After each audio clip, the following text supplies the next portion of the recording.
ప్రారంభించబోతున్నాము. 6వ స్కందంలో 18వ అధ్యాయం 18th చాప్టర్. దితి ఇప్పుడు ఇంద్రుడిని చంపాలని కోరుకుంటుంది. సో ఎందుకు కోరుకుంటుంది, ఎవరిని కోరుకుంటుంది, మరి ఆమె కోరిక తీరుతుందా లేదా, ఆ విషయాలు మనము ఈ అధ్యాయంలో వచ్చే అధ్యాయంలో చర్చించుకుంటాము. సో ఈరోజు నుంచి మొదలు పెడుతున్నాం ఈ అధ్యాయం. మంగళాచరణ చేసుకుని స్టార్ట్ చేద్దామంట. ఓం అజ్ఞానతిమిరాంధస్య జ్ఞానాంజనాశలాకయా చక్షురున్మిళితం యేన తస్మై శ్రీగురవే నమః. శ్రీచైతన్యమనోభీష్టం స్థాపితం యేన భూతలే స్వయం రూపః కదా మహ్యం దదాతి స్వపదాంతికం.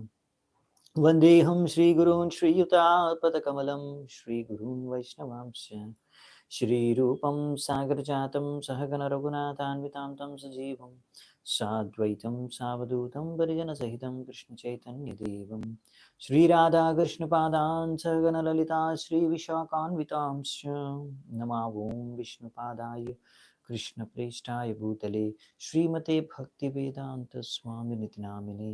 నమస్తే సారస్వతే దేవే గౌరవాణి ప్రచారిణి నిర్విశేష శూన్యవాది పాశ్చాత్య దేశధారిణి. నమో మహావదన్యాయ కృష్ణ ప్రేమ ప్రదాయతే కృష్ణాయ కృష్ణ చైతన్య నామినే గౌరత్విసే నమః. హే కృష్ణ కరుణా సింధు దీనబంధు జగత్పతే గోపేశ గోపికాకాంత రాధాకాంత నమోస్తుతే. తప్త కాంచన గౌరాంగీ రాధే వృందావనేశ్వరీ వృషభానుసుతే దేవి ప్రణమామి హరిప్రియ. నీలాచల నివాసాయ నిత్యాయ పరమాత్మనే బలభద్ర సుభద్రాభ్యాం జగన్నాథాయ తే నమః. వాంఛాకల్పతరుభ్యశ్చ కృపా సింధుభ్య ఏవ చ పతితానాం పావనేభ్యో వైష్ణవేభ్యో నమో నమః. జయ శ్రీ కృష్ణ చైతన్య ప్రభు నిత్యానంద శ్రీ అద్వైత గదాధర శ్రీవాసాది గౌరభక్తవృంద.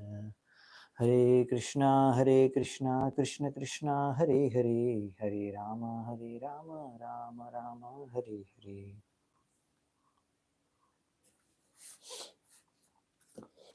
హరే కృష్ణ. మొదటి శ్లోకం.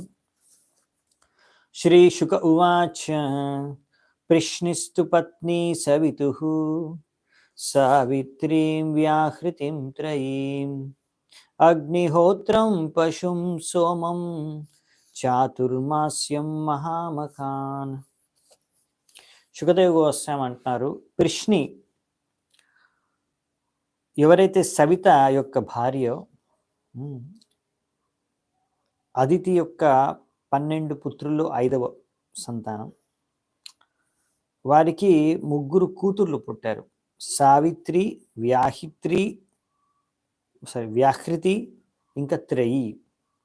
ఇంకా పుత్రుల పేర్లు వచ్చేసి అగ్నిహోత్ర, పశు, సోమ, చాతుర్మాస్య, ఇంకా 5 మహాయజ్ఞాలు. నెక్స్ట్ సిద్ధిర్భగస్య భార్యాంగ మహిమానం విభుం ప్రభుం ఆశిష్యం చ వరారోహాం కన్యాం ప్రాసూత సువ్రతాం. రాజా సిద్ధి భాగ యొక్క భార్య, ఆమె భాగ 6వ సంతానం పుత్రుడు అదితికి. వాళ్ళిద్దరి నుంచి 3 పుత్రులు వచ్చారు, పుత్ర సంతానం. మహిమ, విభు ఇంకా ప్రభు. దాని తర్వాత ఒక ఎంతో అందమైన కన్య జన్మించింది వాళ్ళకి, కూతురు. Whose name was Ashi. ఆమె పేరు. దాతుః కుహు శినివాలి రాకాచానుమతిస్తదా సాయం దర్శం అత ప్రాత పూర్ణమాసం అనుక్రమాత్ అగ్నిన్ పురిష్యానాదత్త క్రియాయాం సమనంతరః చర్షాణి వరుణాస్యాసి యస్యాం జాతో భృగుః పునః. దాత అదితి యొక్క 7వ పుత్రుడు. ఆయనకు 4 భార్యలు, కుహు, శినివాలి, రాక ఇంకా అనుమతి. ఈ యొక్క భార్యల నుంచి ఆయన నలుగురు కుమారులను పొందారు. శ్యామ్, సాయం, దర్శ, ప్రాత, పూర్ణమాస. ఇంకా నెక్స్ట్ విధాత యొక్క భార్య అంటే ఆమె పేరు క్రియ. ఈ విధాత వచ్చేసి 8వ సంతానం, అదితి యొక్క 8వ కుమారుడు. ఆమె భార్య విధాత యొక్క భార్య క్రియ. వారిద్దరి నుంచి లేకపోతే క్రియా నుంచి విధాత 5 దేవతల్ని కన్నాడు. వారిని అగ్నిదేవుడు. వారి పేర్లు పూరిష్యాస్ అంటారు. ఇంకా నెక్స్ట్ వచ్చేసి 9వ సంతానమైన అదితి యొక్క పుత్రుడు వరుణ. వరుణ యొక్క భార్య ఆమె పేరు వచ్చేసి చర్షాణి. చర్షాణి నుంచి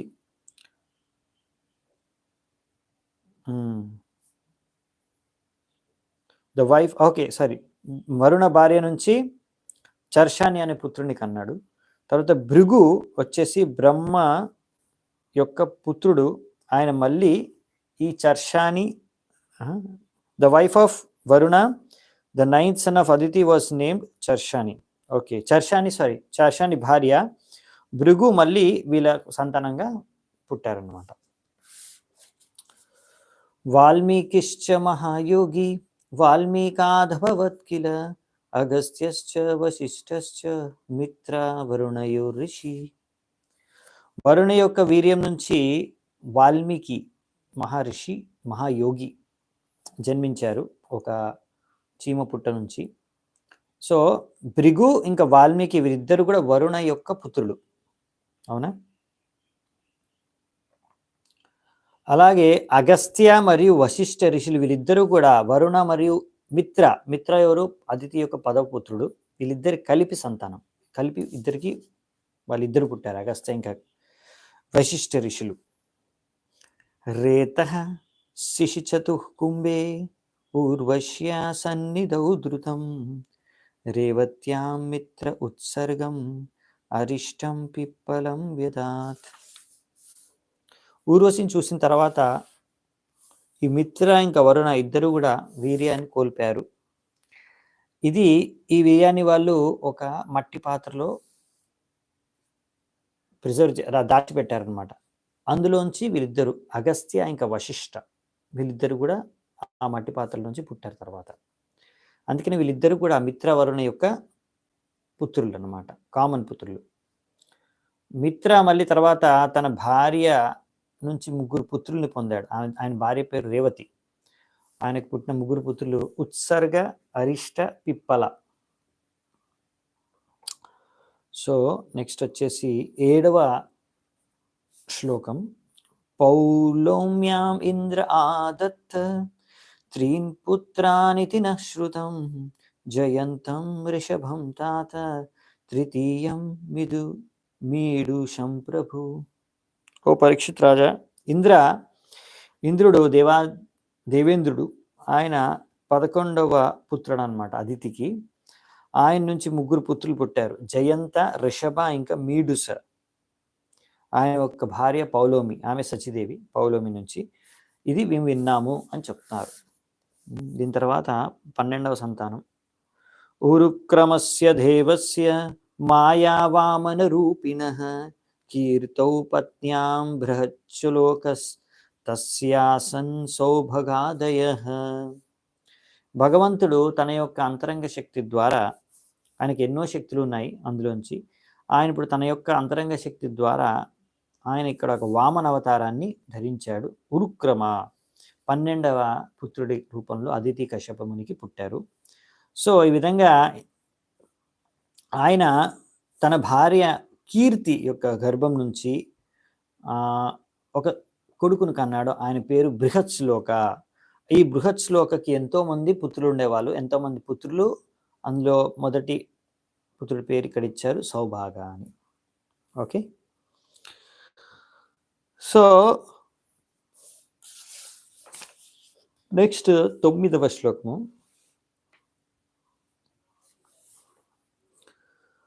తత్క్రమ గుణ వీర్యాణి కాశ్యపస్య మహాత్మనః పశ్చాద్ వక్ష్యామహే దిత్యాం యతైవావతతారః.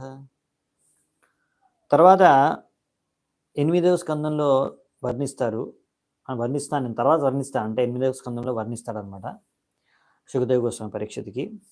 ఈ ఉరుక్రమ అంటే వామన దేవుడు ఎలా కశ్యప మునికి పుట్టారు, దాని తర్వాత ఆయన ఎలా 3 లోకాల్ని 3 ఆయన అడుగుల్లో నాపేసుకున్నాడు, అదే కొలి చేసుకున్నాడు, ఈ ఆయన అసాధారణమైన కార్యాలు ఏవైతే ఆయన చేశాడో, ఆయన గుణాలు, ఇంకా ఆయన శక్తి, ఇంకా అదితి గర్భం నుంచి ఎలా పుట్టాడు, ఇవన్నీ విషయాలు నేను నీకు తర్వాత చెప్తాను. తర్వాత ఇప్పుడు అంటే 8వ స్కందంలో. సో ఇక్కడ ఇంకా కొన్ని ఇలాగే ఈరోజు కొన్ని నడుస్తాయి. తర్వాత మనము ఈరోజు కన్వర్జేషన్ స్టార్ట్ అవుతుంది దితిది. సో మనం కంటిన్యూ చేద్దామంట. అత కశ్యప దాయాదాన్ దైతేయాన్ కీర్తయామితే యత్ర భాగవత శ్రీమాన్ ప్రహ్లాదో బలిరేవచ. ఇప్పుడు నేను నీకు అదితి పుత్రులు అయిపోయారు కదా, ఇప్పుడు నెక్స్ట్ దితి. ఇప్పుడు నీకు దితి యొక్క పుత్రుల గురించి చెప్తాను. పశ్యప ముని దితికి పుట్టిన వాళ్ళని దైత్యులు అంటారు. ఓకే, దైత్యేయాన్. ఈ యొక్క దైత్యుల యొక్క ప్రవారంలో ప్రహ్లాద్ మహారాజ్ అనే గొప్ప భక్తుడు, బలి మహారాజు వంటి గొప్ప భక్తులు కూడా జన్మించారు. అసురుల్ని టెక్నికల్గా దైత్య అంటారు, ఎందుకంటే దితి యొక్క గర్భం నుంచి పుట్టారు కనుక. 11వ శ్లోకం. దితేర్ద్వావేవ దాయాదౌ దైత్య దానవ వందితౌ హిరణ్యకశిపుర్నామ హిరణ్యాక్షశ్చ కీర్తితౌ. సో మొదట 2 పుత్రులు పుట్టారనమాట దితి గర్భంలోంచి. వాళ్ళిద్దరి పేర్లు ఏంటి? హిరణ్యకశిపు ఇంకా హిరణ్యాక్ష. వీళ్ళిద్దరు కూడా ఎంతో శక్తివంతమైన వారు. వీళ్ళందరూ అంటే దైత్యులు, దానవులందరూ కూడా వీరిద్దరిని ఆరాధించారు, పూజించారు. హిరణ్యకశిపుర్ భార్య కయాదుర్నామ దానవీ జంబస్య తనయా సాతు సుషువే చతురస్సుతాన్ సంహ్రాదం ప్రాగనుహ్రాదం హ్రాదం ప్రహ్రాదమేవ చ తత్శ్వాస సింహికా నామ రాహుం విప్రచితో గ్రహీత్. హిరణ్యకశిపుడి యొక్క భార్య పేరు కయాదు. ఆమె జంబా అనే ఒక దాను నుంచి ఆమె ఆ వంశంలో పుట్టిందన్నమాట. జంబా యొక్క పుత్రిగా. ఆమె 4 పుత్రుల్ని కన్నది. హిరణ్యకశిపు కయాదుకి 4 సంతానం, 4 పుత్రులు పుట్టారు. సంహ్లాద, అనుహ్లాద, హ్లాద ఇంకా ప్రహ్లాద. వీళ్ళ 4కి ఒక సిస్టర్ కూడా ఉందన్నమాట. ఆమె పేరు సింహిక. ఈ సింహిక విప్రచిట్ కి అనే ఒక దైత్యుడితో వివాహం జరిగింది, అసురుడితో. తర్వాత వీళ్ళిద్దరికి పుట్టిన అసురుడి పేరే రాహు. శిరోహర యస్య హరిష్ చక్రేణాపిబతో మృతం సంహ్రాదస్య కృతిర్భార్య సూత పంచాజనం తతః. రాహు ఎప్పుడైతే మారువేషంలో వెళ్ళాడో అమృతం తాగడానికి దేవతల మధ్యలోకి, అప్పుడు భగవంతుడు ఆయన యొక్క చక్రంతో ఆయన తల నరికేశాడు, తలకాయ తీసేశాడు. సంహ్లాద యొక్క భార్య పేరు కృతి. సో కృతి సంహ్లాద ద్వారా పుట్టిన పుత్రుడి పేరు పంచజన. హ్రాదస్య దామినిర్భార్య సూతవాతాపి మిల్వలం యోగస్త్యయా అతితయే పేచే వాతాపిం ఇల్వలః. హ్లాద యొక్క భార్య పేరు దామిని. సో ఈ దామిని 2 పుత్రుల్ని కన్నదనమాట, వాతాపి, ఇల్వల. ఎప్పుడైతే అగస్త్య ముని ఇల్వల వాళ్ళ ఇంటికి ఒక అతిథి రూపంలో వచ్చారో, అప్పుడు ఇల్వల ఏం చేశారంటే వాతాపి ఒక గొర్రె రూపంలో ఉన్నప్పుడు ఆ వాతాపిని వండి తినిపించాడంట. అనుహ్రాదస్య సూర్యాయాం భాష్కలో మహిషస్తత విరోచనస్తు ప్రాహ్రాద దేవ్యాం తస్యాభవత్ బలి. అనుహ్లాద యొక్క భార్య పేరు సూర్య. ఆమె ఇద్దరికి పుత్రులకి సంతానం ఇచ్చింది. భాష్కల, మహిష. ప్రహ్లాదుడికి ఒక్క పుత్ర సంతానము, ఆయన పేరు విరోచన. ఈ విరోచనుడికే ఆయన భార్యకి పుట్టిన పుత్రుడే బలి మహారాజు. బాణాజ్యేష్టం పుత్రశతం అశనాయాం తతో భవేత్ తస్యానుభావం సుశ్లోక్యం పశ్చాదేవాభిదాస్యతే. తర్వాత ఈ బలి మహారాజు ఆశన అనే తన భార్య గర్భం నుంచి 100 మంది పుత్ర సంతానాన్ని పొందాడు. ఈ 100 మంది పుత్ర సంతానంలో మొదటి వ్యక్తి అందరికన్నా పెద్ద అయిన బాణా, రాజా బాణాసుర. సో ఈ బలి మహారాజు యొక్క కార్యకలాపాలు కూడా ఎంతో ప్రశంసనీయం. అవన్నీ కూడా నేను తర్వాత చెబుతాను అని చెప్తున్నారు. ఎప్పుడు తర్వాత అంటే 8వ స్కందంలో. బాణారాధ్య గిరీశం లేబే తద్గణ ముఖ్యతాం యత్పార్శ్వే భగవానాస్తే హ్యద్యాపి పురపాలక. ఈ విధంగా బాణాసురుడు శివుడిని ఎంతో గొప్పగా ఆరాధించాడు. తద్వారా ఆయన శివుడి యొక్క అనుచరుల్లో, పార్షదుల్లో ఒకరిగా ఇప్పుడు కూడా వ్యవహరిస్తున్నారు. ఈరోజు కూడా అందుకనే శివుడు బాణాసురుడి యొక్క రాజధానిని సంరక్షిస్తూ ఉంటారు ఆయన అక్కడే పక్క నుండి. మరుతస్య దేతే పుత్రాస్ చత్వారింశం నవాధిక తస్సన్న ప్రజా సర్వే నీత ఇంద్రేణ సాత్మత. తర్వాత దితి యొక్క గర్భం నుంచి 49 మంది మరుత్ అనే దేవతలు జన్మించారు. వీళ్ళందరికీ ఎవరికి కూడా ఇంకా పుత్ర సంతానం లేదు. తర్వాత వీళ్ళందరూ దితి యొక్క గర్భం నుంచి జన్మించిన ఇంద్రుడు వాళ్ళకి దేవతల స్థానం ఇచ్చారు. అంటే ఇలా ఒక్కొక్కసారి అసురులు కూడా దేవతల స్థానానికి వెళ్ళొచ్చు అన్నమాట. అంటే అసురిక ప్రవృత్తి అనేది కూడా ఆ మార్చవచ్చు. ఇప్పుడు అసురులుగా ఉన్నారు అంటే అసురులు కూడా దేవతలుగా అవ్వచ్చు. సో ఈ యొక్క ప్రపంచంలో ఈ యొక్క విశ్వంలో 2 రకాల వ్యక్తులు ఉంటారు. ఒకరు విష్ణు యొక్క భక్తులు, వాళ్ళని దేవతలు అంటారు. ఇంకొకరు వచ్చేసి విష్ణువుకి విపరీతంగా కార్యాలు చేసే వారిని అసురులు అంటారు. సో ఇలాంటి అసురులు కూడా దేవతలుగా మారచ్చు అనే విషయాన్ని మనం ఈ శ్లోకం నుంచి నేర్చుకుంటామని చెప్తున్నారు. ఇక్కడ మీకు ఆశ్చర్యాన్ని గురి చేస్తుంది, అలా అయ్యారు ఎలా అని. అలాంటి క్వశ్చనే పరీక్షిత్ మహారాజుకు కూడా వచ్చిందనమాట. ఇది ఎలా జరిగింది?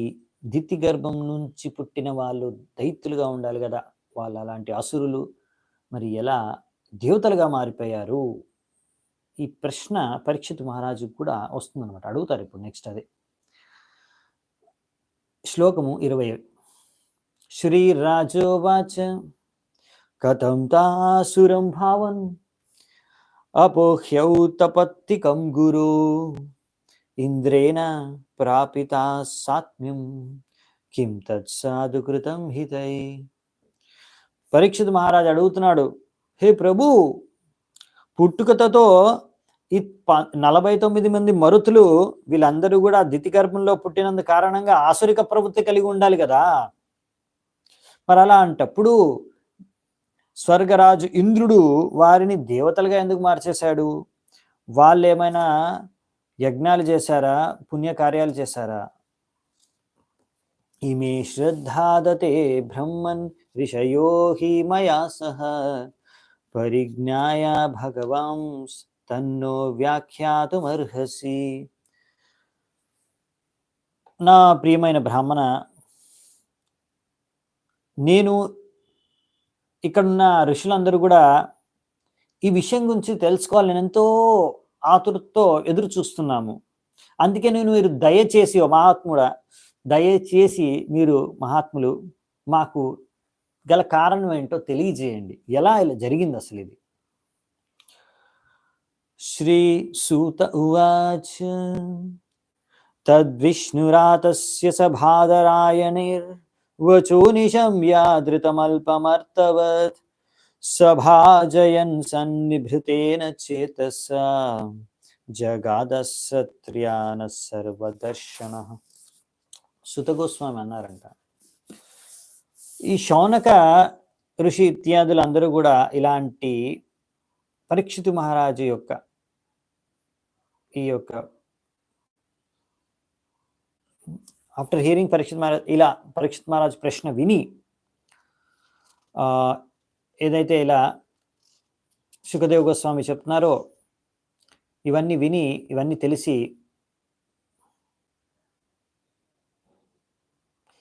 ఎందుకంటే శుకదేవ్ గోస్వామికి అన్నీ తెలుసు కాబట్టి పరీక్షిత్ మహారాజులు అడుగుతున్నాడు వాళ్ళని అని తెలిసి, ఈ విధంగా వాళ్ళు శుకదేవ్ గోస్వామి అంటున్నారు. యాక్చువల్లీ బేసికలీ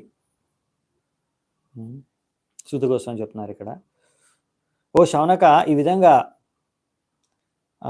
పరీక్షిత్ మహారాజ్ ఈ సుఖదేవ్ గోస్వామిని అడగడం, ఎందుకంటే సుఖదేవ్ గోస్వామికి అన్నీ తెలుసు అని తెలుసుకొని ఆయన్ని ప్రశంసించాడు. సుఖదేవ్ గోస్వామి బేసికలీ ప్రశంసించాడు పరీక్షిత్ మహారాజ్ని, చాలా మంచి ప్రశ్న అడిగామని. ఓకే, దాని తర్వాత ఆయన దానికి జవాబిస్తారు. అది ఇక్కడ రాశారు. సో మహారాజ్ పరీక్షిత్ ఈ యొక్క ప్రశ్న ఒకటే 2 శ్లోకాల్లో కొన్ని శబ్దాల్లో అడిగిన చాలా అర్థవంతమైన ప్రశ్న అన్నమాట. ఎందుకంటే ఇది డౌట్ సహజంగా వస్తుంది, దితి యొక్క పుత్రులు దైత్యులు అవ్వాలి కానీ దేవతలు ఎలా అయ్యారని. అందుకే శ్రీల విశ్వనాథ్ చక్రవర్తి ఠాకూర్ ఈ విషయాన్ని చెప్తారు ఇక్కడ. మనకి ఇప్పుడు అది రాబోతుంది. దితి యొక్క హృదయంలో ఎంతో ఎన్వి అంటే అసూయ ఉందన్నమాట. తో ఆమె ఈ హృదయం భక్తి మార్గం ద్వారా, భక్తి ద్వారా మారిపోయింది ఆమె హృదయం. సో ఈ విషయం ఎలా జరిగింది అనేది ఈ ఘటన ద్వారా తెలుస్తుంది మనకి. ఎలా ఒక వ్యక్తి అంటే దితి యొక్క హృదయం ఎలా మారిపోయింది భక్తి ద్వారా, భక్తి యొక్క శక్తి ఇక్కడ అర్థమవుతుంది మనకి. ఈ యొక్క ఇప్పుడు వర్ణించబోయే ఘటన నుంచి మనం ఏం నేర్చుకోగలుగుతామో, దాని యొక్క ప్రత్యేకత, ఇంపార్టెన్స్ ఏంటనేది ఇక్కడ చెప్తున్నారు విశ్వనాథ్. అలాగే కశ్యప ముని ఎంతో పెద్ద విద్వానుడు, అన్ని శాస్త్రాలు తెలిసినవాడు, ఆధ్యాత్మికంగా ఎంతో ఉన్నత చేతన కలిగిన వాడు. అయినా కానీ ఆయన తన యొక్క అందమైన భార్య యొక్క ముగ్ధుడైపోయాడు, దానికి మోహితుడైపోయాడు. తద్వారా ఆయన దానికి బలైపోయాడు. సో ఈ యొక్క ప్రశ్నలు చాలా 2 శ్లోకాలు అడిగినా కానీ చాలా ముఖ్యమైన ప్రశ్నలు ఇల్లుంచి. ఎందుకంటే మనం ఒక 2 ఇంపార్టెంట్ విషయాలు నేర్చుకోబోతున్నాం. ఎలా భక్తి ద్వారా హృదయ పరివర్తన జరుగుతుంది, ఎలా ఈ మోహమాయ ద్వారా ఒక వ్యక్తి పతనమైపోతాడు అని, లేకపోతే తప్పు చేయ ఛాన్స్ ఉంది, చేస్తాడు అనే విషయం 2 గురించి మనం ఇక్కడ చర్చించుకుంటాము. 23వ శ్లోకం. శ్రీ శుక ఉవాచ హత పుత్రాదితి శక్ర పార్ష్ణీ గ్రాహేణ విష్ణునా మన్యునా శోకదీప్తేన జ్వలంతి పర్యచింతయ. శుకదేవ్ గోస్వామి చెప్తున్నారు, ఈ విధంగా ఇంద్రుడికి మేలు చేయాలనే ఉద్దేశంతో విష్ణువు హిరణ్యాక్ష, హిరణ్యకశిపు ఇద్దరిని ఆయన చంపేశాడు, వధించేశాడు. వీళ్ళిద్దరు చనిపోయిన తర్వాత దితి ఎంతో బాధతో, క్రోధంతో ఇలా ఆలోచించసాగింది. కదాను భ్రాతృహంతారం ఇంద్రియారామముల్బనం అక్లిన్నా హృదయం పాపం ఘాతయిత్వాశయే సుఖం. ఇంద్రుడు ఇక్కడ ఇంద్రియ తృప్తి పట్ల ఎంతో ఆసక్తి కలిగి ఉన్నాడు. అందుకనే తన 2 తమ్ముళ్ళను కూడా చంపేశాడు. హిరణ్యాక్ష, హిరణ్యకశిపుని విష్ణువు యొక్క సహాయం ద్వారా. అందుకే ఇంద్రుడు చాలా క్రూరుడు, కఠోర హృదయుడు, ఇంకా పాపాత్ముడు. ఎప్పుడు నేను ఆ ఇంద్రుణ్ణి చంపి ప్రశాంతంగా ఉండగలను అని ఆలోచిస్తుంది. సో ఇంద్రుడు ఎలా ఇప్పుడు ఒక పాపాత్ముడు అతన్ని చంపేయాలి, నా కొడుకుని చంపేస్తాడు, అప్పటిగా నా మనసు శాంతించదు అని కోరుకుంటుంది అన్నమాట, అనుకుంటుంది దితి. క్రిమివిడ్ భస్మ సంన్యాసీద్ యస్యేషాభిహితస్య చ భూతధృక్తత్కృతే స్వార్థం కిం వేద నిరయో యతః.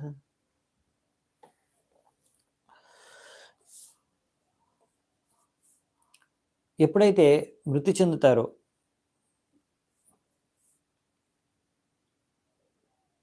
ఈ రాజుల యొక్క, గొప్ప గొప్ప రాజులు పరిపాలించే రాజుల యొక్క శరీరాలు, పెద్ద పెద్ద నాయకుల యొక్క శరీరాలు అవన్నీ కూడా మారిపోతాయి. ఎలా?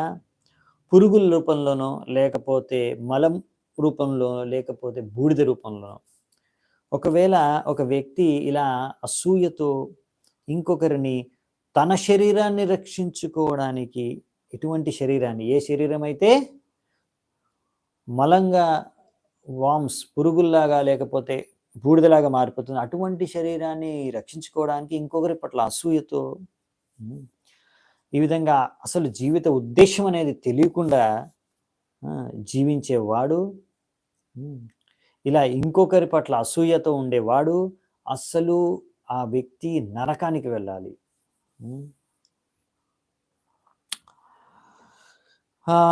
ఆశాసానస్య తస్యేదం ధ్రువం ఉన్నద్ధ చేతసః మదశోషక ఇంద్రస్య భూయాద్యేన సుతో హిమే.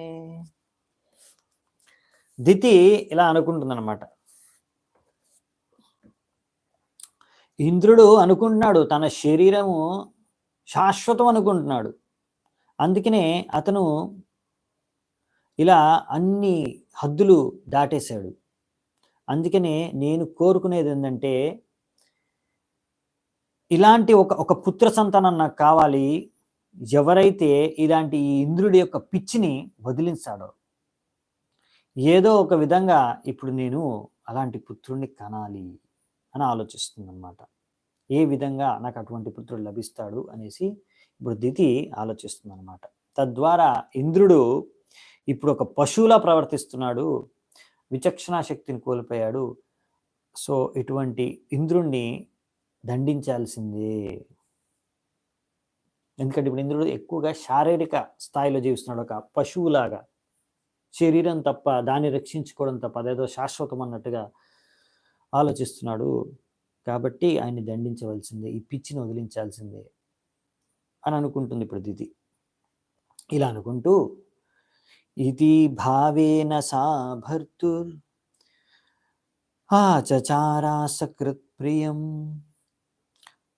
శుశ్రూషయానురాగేణ ప్రాశ్రయేణ ధమేన చ భక్త్యా పరమయా రాజన్ మనోజ్ఞైర్వల్గుభాషితైః మనోజగ్రాహ భావాజ్ఞ సస్మితాపాంగో వీక్షణైః. ఈ విధంగా ఆలోచిస్తూ ఇంద్రుణ్ణి చంపాలి అనే కోరికతో దితి కశ్యపుడిని అన్ని రకాలుగా సంతృప్తి పరుస్తుందంట, ఆమె యొక్క వ్యవహారం ద్వారా, అంటే ఎలా, ఆమె ఆచరణ ద్వారా. ఓ రాజా, దితి కశ్యపుడు ఏది చెప్తే అది ఎంతో చక్కగా పాటిస్తుంది, ఆయన్ని సంతృప్తి పరిచే విధంగా. ఈ విధంగా ఆమె యొక్క సేవ, ప్రేమ, నమ్రత, నియంత్రణలో తన శబ్దాల్ని పెట్టుకొని ఏ విధంగా మాట్లాడుతుందంటే, తన భర్త ఆ శబ్దాలు విని ఆమె యొక్క ప్రేమ, సేవ, నమ్రత, నియంత్రణ అన్ని చూసి ముగ్ధుడైపోయే విధంగా, సంతృష్టి పొందే విధంగా, ఈ విధంగా ఆమె ఎంతో చక్కగా నవ్వడం, ఆయన వైపు చూపుల్ని చూడడం, ఈ విధంగా దితి ఈ కశ్యపుడి యొక్క మనస్సుని ఆకర్షించింది. ఇలా ఆకర్షించి ఈ మనస్సు, కశ్యపుడి యొక్క మనస్సు ఆమె యొక్క నియంత్రణలోకి వచ్చేసింది. సో ఈ విధంగా ఎప్పుడైతే ఒక స్త్రీ రాస్తున్న తాత్పర్యంలో ఒక తన భర్తని ఈ విధంగా తనకు కావాల్సిన తనకి దగ్గర చేసుకోవడానికి ఈ విధంగా అన్ని రకాలుగా ప్రయత్నాలు చేస్తుంది. ఎందుకంటే ఒకసారి భర్త ఆమె ద్వారా సంతృప్తి చెందితే అప్పుడు ఆమె కోరికలన్నీ తీరిపోతాయి. సో అందుకనే ఇప్పుడు దీతి ఇలా వ్యవహరిస్తుంది. ఎందుకంటే భర్త ద్వారానే కదా నాకు అటువంటి పుత్ర సంతానం దొరికేది. కాబట్టి ఆయన్ని అన్ని రకాలుగా ప్రసన్నుని చేయడానికి, సంతుష్టి పరచడానికి ప్రయత్నిస్తుంది దీతి. ఏవం స్త్రియా జడిభూతో విద్వానపి మనోజ్ఞయా బాధం ఇత్యాహ వివశో నతచిత్రం హి యోషితి. సో కశ్యపు ముని ఎంతో విద్వానుడు, పండితుడు.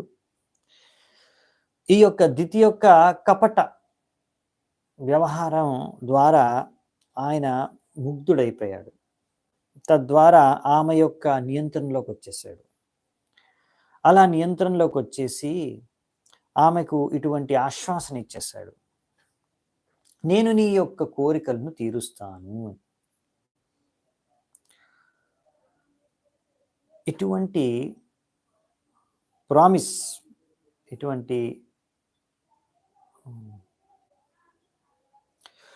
ఏదైతే చేశాడో ఇక్కడ ఎవరు కశ్యపుడు, ఇది ఏమాత్రం ఆశ్చర్యానికి కలిగించదు మనకు అని రాశారు. బేసికల్లీ ఏంటంటే ఈ విధంగా అతను ముగ్ధుడైపోయాడు కాబట్టి ఆమె ఏం కావాలంటే అది నేను తీరుస్తాను నీ కోరిక అనేసి ఆమెతో చెప్పేశాడు అనమాట, దితితో, తన భార్యతో. సో ఇలా సహజంగా జరుగుతుంది, ఇందులో ఆశ్చర్యపడాల్సింది ఏం లేదని చెప్పారు ఇక్కడ. విలోక్యైకాంత భూతాన్యాదౌ ప్రజాపతి స్త్రియం చక్రే స్వదేహార్థం యయా పుంసాం మతిర్హృత. ఇలా ఎందుకు జరుగుతుందంటే బ్రహ్మదేవుడు సృష్టి రచించేటప్పుడు మన ఈ యొక్క విశ్వంలో ఆయన మనకు తండ్రి, అందరి శరీరాలను ఆయనే సృష్టించాడు. సో అలా స్టార్టింగ్లో సృష్టించినప్పుడు రకరకాల జీవాల్ని, అన్ని శరీరాల్ని, జీవుల యొక్క శరీరాల్ని, ఇంకా జీవుల్ని, అప్పుడు ఒక జీవి ఇంకొక జీవి పట్ల ఏమాత్రం ఆకర్షణ లేదనమాట. సో ఇలా ఆకర్షణ లేకపోతే మరి సంతతి ఎలా పెరుగుతుంది? సంతతి పెరగాలి కదా. ప్రజాపతి బ్రహ్మదేవుడు కూడా ప్రజలను పెంచాలి, మరి సంతతి పెంచాలంటే ఏం చేయాలి అని అప్పుడు మనిషి యొక్క అర్ధభాగం నుంచి మనిషి యొక్క అంటే పురుషుడి యొక్క ఒక మంచి అర్ధభాగం నుంచి ఒక స్త్రీ యొక్క శరీరాన్ని సృష్టించాడు. సో అందుకనే ఈ స్త్రీ అంటే పురుషుడి యొక్క బెటర్ హాఫ్, అర్ధభాగం, మంచి శ్రేష్టమైన అర్ధభాగం నుంచి స్త్రీ యొక్క శరీరాన్ని సృష్టించాడు. అందుకనే ఈ స్త్రీ యొక్క బిహేవియర్, ఆచరణ పురుషుడి యొక్క మనస్సుని, మైండ్ని దోచేసుకుంటుంది. సో ఇక్కడ ఈ విషయాన్ని ఇక్కడ చెప్పారనమాట. సో అందుకనే ఈ యొక్క విశ్వంలో ఈ యొక్క ఆకర్షణ, ఈ మైథుని, పుంస స్త్రియా మైథుని భావమేతం అని అందుకే నిశ్శబ్దుడు అన్నాడు 5వ స్కందంలో. ఈ యొక్క ఆకర్షణ పురుషుడు స్త్రీ మధ్యలో ఉండే ఈ యొక్క ఆకర్షణ మైథునం చేసుకోవడానికి, దీనివల్లనే ఈ యొక్క సంసారం అంతా నడుస్తుంది. ఎందుకంటే ఈ ఆకర్షణ ఉండడం కారణమే పురుషుడు స్త్రీతో వివాహం చేసుకుంటాడు, ఆకర్షణ కారణంగానే సంసారం చేస్తాడు, దాని కారణంగానే పిల్లల్ని కంటాడు. ఆ విధంగా ప్రజలు సంతతి పెరుగుతూ ఉంటుందన్నమాట ఈ ప్రపంచంలో. ఇదొక మనిషి అంటే హ్యూమన్ బీయింగ్స్లోనే కాదు, పశువులలో కూడా ఉంటుందన్నమాట. అది ఇక్కడ చెప్పారు. 31వ శ్లోకం. ఏవం శుశ్రూషితస్తాత. ఇంకొక పాయింట్ ఉంది ఇక్కడ. ఏంటంటే ఇంకొక శ్లోకం ఇచ్చారు భాగవతం మను సంహిత నుంచి, ఇంకా భాగవతంలో కూడా ఇచ్చారంట. మాత్రా స్వాస్రాదు హిత్రావా నైవేవికాత్సనో భవేత్ బలవాన్ ఇంద్రియాగ్రామో విద్వాంసమపి కర్షతి. అందుకనే ఒక పురుషుడు ఎప్పుడైనా సరే ఒక స్త్రీతో ఒంటరిగా ఏకాంతమైన ప్రదేశంలో ఉండకూడదు. ఒకవేళ ఆ స్త్రీ తల్లి అయినా సరే, చెల్లైనా సరే, కూతురైనా సరే, ఎవరైనా సరే. ఎందుకంటే ఇంద్రియాలు చాలా బలమైనవి. ఎంత తెలివైన వాడినైనా సరే ఈ యొక్క ఇంద్రియాలు ఆ వ్యక్తిని, ఆ మనస్సుని ఇంకో వైపు, తప్పుడు వైపు తీసుకెళ్ళిపోవచ్చు. అందుకనే ఇక్కడ రాశారనమాట. ఇంకా ఏకాంతంలో ఉన్నప్పుడు ఇలాంటి కోరికలు ఎక్కువగా మనసులో పుట్టుకొస్తాయి అని చెప్పారు. అందుకనే ఏకాంత భూతాని అనే శబ్దాన్ని ఇక్కడ ప్రయోగించారు శ్లోకంలో. ఓకే, అలా అందుకని జాగ్రత్తగా ఉండాలని చెప్తున్నారు. 31వ శ్లోకం. ఏవం శుశ్రూషితస్తాత భగవాన్ కశ్యప స్త్రియా ప్రహస్య పరమ ప్రీతో దితిం నంద్యచ. ఇప్పుడు oh my dear one, the most powerful Kashyapa, extremely pleased. So ఇప్పుడు కశ్యపు ముని ఈ విధంగా దితి పట్ల ఎంతో ప్రసన్నుడై, ఎందుకంటే దితి యొక్క ఎంతో మంచి బిహేవియర్, ఎగ్జాక్ట్ వర్డ్ నాకు గుర్తుకు రావట్లేదు తెలుగులో. సో ఈ బిహేవియర్ చూసి, ఆమె మంచి మైల్డ్ బిహేవియర్ చూసి ఆయన ఎంతో ఆమె పట్ల ఆకట్టుకుపోయి ఎంతో నవ్వుతూ ఈ విధంగా ఆమెతో మాట్లాడుతున్నాడు. శ్రీ కశ్యప ఉవాచ వరం వరయ వామురు ప్రీతస్తేహం అనిందితే స్త్రియా భర్తారి సుప్రీతే కామా ఇహ చాగమ. కశ్యపుని అంటాడు, ఓ అందమైన స్త్రీ, నువ్వు నీ యొక్క ఆచరణ ద్వారా నన్ను చాలా సంతృప్తిపరిచావు. కాబట్టి నీకు ఏం వరం కావాలో అది నువ్వు కోరుకో. ఎందుకంటే ఒకవేళ ఒక భర్త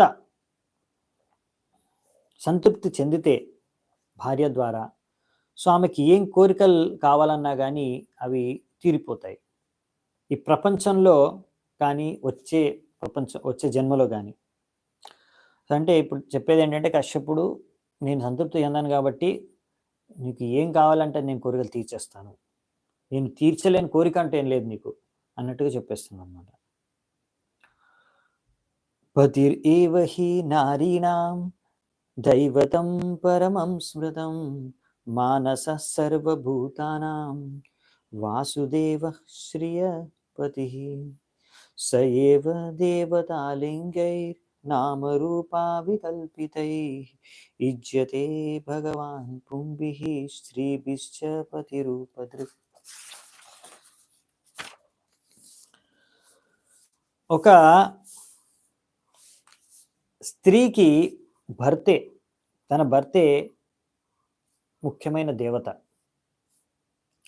భగవంతుడు వాసుదేవుడు ఎవరైతే లక్ష్మీదేవి యొక్క భర్త ప్రతి ఒక్కరి హృదయంలో ఉంటాడు, ఆయన్ని వివిధ రకాల నామాలతో వివిధ రకాల దేవత రూపాల్లో కర్మకాండీయులు పూజ చేసుకుంటారు. అలాగే ఒక స్త్రీకి తన భర్తే ఆరాధ్య దైవం అని చెప్తున్నారు ఇక్కడ.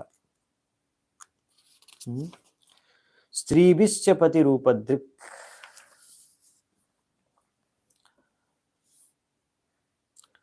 సో మామూలుగా ఒకవేళ స్త్రీలు ఎవరైతే సాధారణంగా వాళ్ళ యొక్క భర్తలతో పట్ల ఆసక్తి పొంది ఉంటారో, అలా వాళ్ళ భర్తలని భగవంతుడు వాసుదేవుడి యొక్క ప్రతినిధుల రూపంలో వారిని ఆరాధిస్తారో, అలాంటి భార్యలకు లాభమే జరుగుతుంది.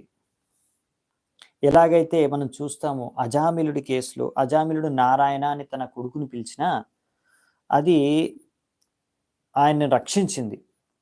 తద్వారా తర్వాత ఆయన ముక్తి పొందడానికి అది లాభదాయకంగా మారింది. సో అందుకనే ఇక్కడ చెప్తున్నారనమాట.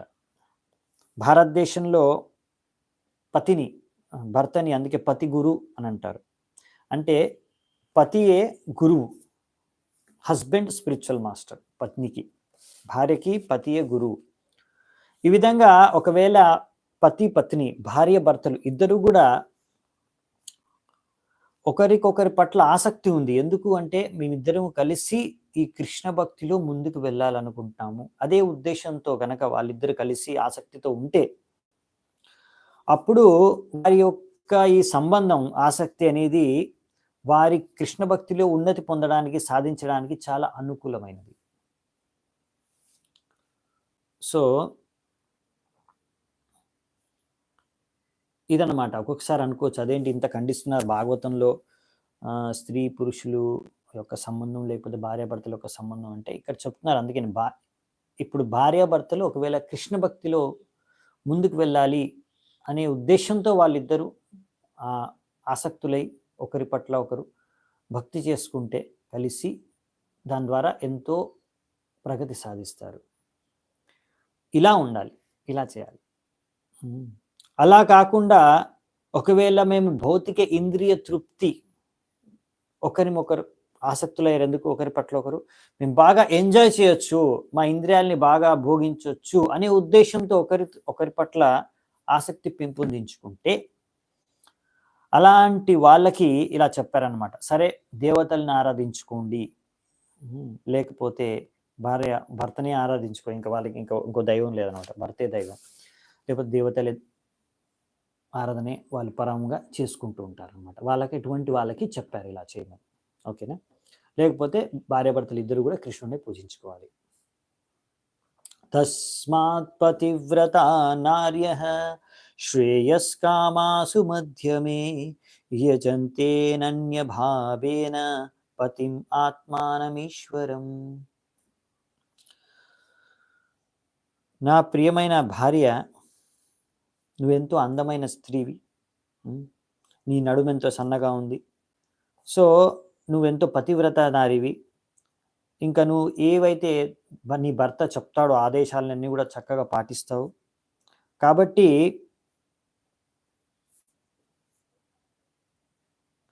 నీలాంటి వారు భర్తని వాసుదేవుడి యొక్క ప్రతినిధిగా భావించి ఆరాధించుకోవాలి పతిని అని చెప్తున్నాడు. ఎవరు? కశ్యపుని దితికి. రైట్. సోహం త్వయార్చితో భద్రే ఇదృగ్భావేన భక్తితః తం తే సంపాదయే కామం అసతీనాం సుదుర్లభం. ఓ నా ప్రియమైన భార్య, ఎందుకంటే నువ్వు నన్ను ఎంతో గొప్ప భక్తితో పతిభక్తితో నన్ను ఆరాధించావు, భగవంతుడి ప్రతినిధిగా నన్ను భావించి ఆరాధించినావు కనుక నీకు నేను నీ ఏ కోరికలు ఉన్నాయో నీ అన్ని కూడా నేను ఈరోజు తీర్చేస్తాను. ఒక పతివ్రత నారి కనుక నువ్వు, ఎందుకంటే ఎవరైతే పతివ్రత స్త్రీ కాదో వారికి ఇలాంటి కోరికలన్నీ కూడా తీరలేవు.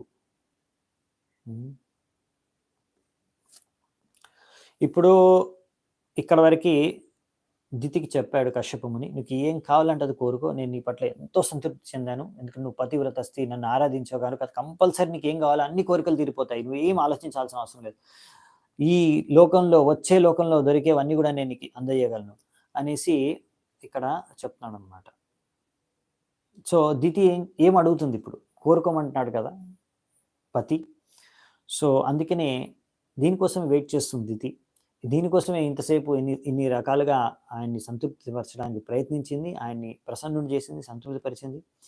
ఇప్పుడు ఏం అడుగుతుంది దితి అంటే, దితిరువాచ వరదో యది మే బ్రహ్మన్ పుత్రమింద్రమహనం వృణే అమృత్యం మృత పుత్రాహం ఏన మే గతితౌ సుతౌ. దితి ఏమన్నంట, ఓ నా భర్త, ప్రియమైన భర్త, నువ్వు మహా గొప్ప వ్యక్తివి, నేను ఇప్పుడు నా పుత్రుల్ని కోల్పోయాను. అందుకే మీకు గనక నాకు ఒక వరం ఇవ్వాలనుకుంటే నేను అడిగేది ఏంటంటే మిమ్మల్ని, నాకొక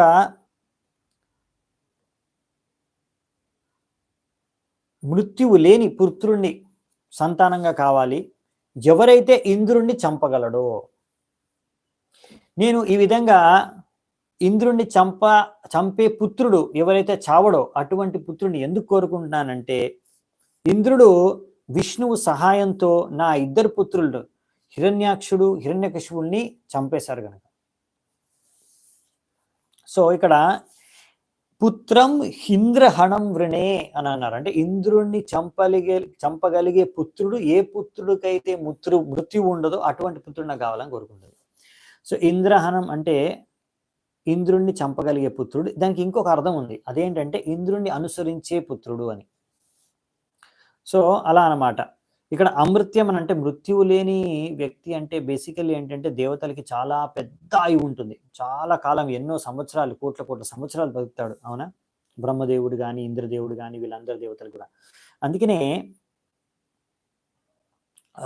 ఇటువంటి చిరాయువు, చాలా పెద్ద ఆయువు కలిగిన పుత్రుడు నాకు కావాలి అని చెప్తుంది అనమాట. అంటే దేవతలకు ఉన్నట్టుగా నా పుత్రుడికి కూడా అలాంటి ఆయువు కలిగే పుత్రుడు నాకు కావాలి అని దితి కోరుకుంటుంది. నిశమ్య తద్వచో విప్రో విమనా పర్యతప్యత అహో అధర్మ సుమహాన్ అద్యమే సముపస్థితః. ఈ విధంగా ఆ దితి యొక్క ఈ కోరికను విని కశ్యపు ముని ఎంతగానో బాధపడ్డాడు. అయ్యో, ఇప్పుడు ఈ ఇంద్రుణ్ణి చంపిన పాపము నాకు తగులుతుంది ఈ వరం ఇస్తే అని ఇప్పుడు ఇంద్రుడు కశ్యపు ముని ఇప్పుడు చింతలో పడిపోయాడు.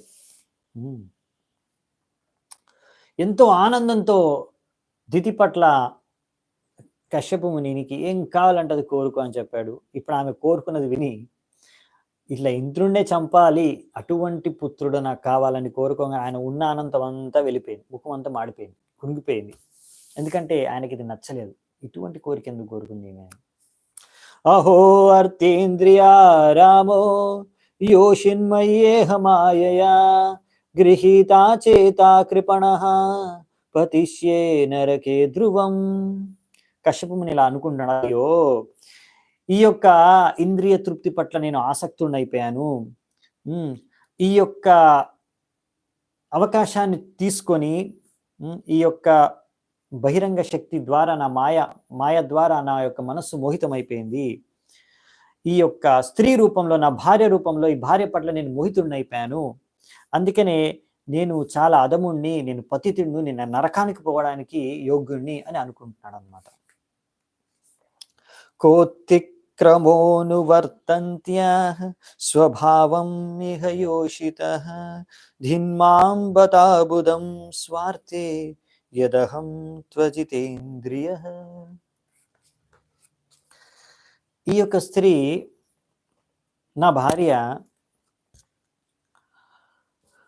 ఆమె ఇటువంటి కార్యం చేసిందే, అది ఆమె స్వభావానికి తగ్గట్టుగానే వ్యవహరించింది. ఒక స్త్రీ ఎలా వ్యవహరించాలో అలా వ్యవహరించింది. కాబట్టి ఆమెను దోషించడం, నిందించడం సరికాదు. కానీ నేను ఒక పురుషుణ్ణే కాబట్టి నన్ను నేనే ఖండించుకుంటున్నాను. ఎందుకంటే నాకు ఏది మంచిదో నాకు తెలియని విధంగా నేను వ్యవహరించాను, నేను నా ఇంద్రియాల్ని నిగ్రహించుకోలేకపోయాను అనేసి ఇక్కడ మనకి కశ్యపు ముని బాధపడుతున్నాడు అనమాట.